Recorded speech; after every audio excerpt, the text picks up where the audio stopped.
राम राम सा राम राम, पधारो हमारे देश।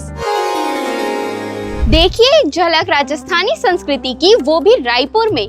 यहाँ आकर मनोरम प्रदर्शन और सांस्कृतिक प्रदर्शनों के माध्यम से राजस्थान की जीवन संस्कृति का अनुभव करें, क्योंकि चोकरधानी न केवल एक थीम बेस्ड रिजॉर्ट है, बल्कि यहाँ रोजाना शाम को 5 बजे से रात 10 बजे तक आयोजित होते हैं राजधानी लोक नृत्य, संगीत, कठपुतली शो, ऊंट और बैलगाड़ी की सवारी जैसे मनोरंजन कार्यक्रम। यहाँ आकर व्यंजन का लुत्फ नहीं उठाया तो क्या किया।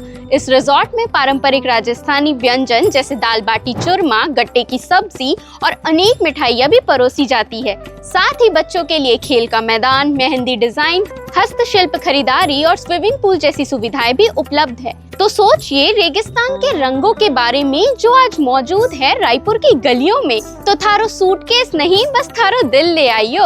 और हाँ, जब भी यहाँ आए राजस्थानी गेटअप लेकर घूमड़ घूमड़ करना ना भूले।